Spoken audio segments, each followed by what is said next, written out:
क्या सच में गंगा निर्दयी मां थी, या वो बच्चों को किसी और पीड़ा से बचा रही थी?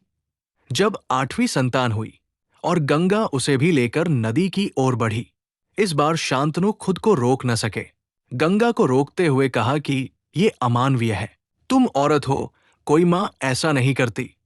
गंगा ने शांतनु से कहा कि राजन, आज आपने संतान के लिए मेरी शर्त को तोड़ दिया।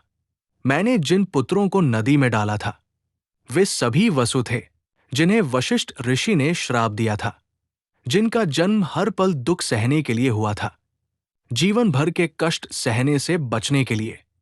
मैंने उन्हें नदी में प्रवाहित किया। आपने शर्त न मानते हुए मुझे रोका। मैं अपनी शर्त के अनुसार सब कुछ छोड़कर जा रही हूं।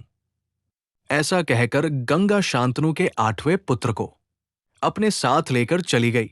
गंगा जब शांतनु के 8वें पुत्र को साथ लेकर चली गई तो वे बहुत उदास रहने लगे। कुछ समय बीत गया।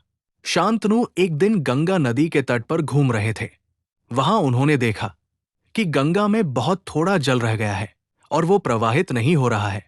इसका पता लगाने जब शांतनु आगे गए तो उन्होंने देखा कि एक सुंदर युवक अस्त्रों का अभ्यास कर रहा है और उसने अपने बाणों के प्रभाव से गंगा की धारा रोक दी है। ये देखकर शांतनु को बड़ा आश्चर्य हुआ। गंगा निर्दयी नहीं थी, वो अपने बच्चों को जीवन भर के दुख से बचा रही थी। सच जानकर दिल कांप जाएगा। वो पुत्र कौन था और वर्षों बाद वो शांतनु को कैसे मिला, आगे जानते हैं पार्ट 4 में।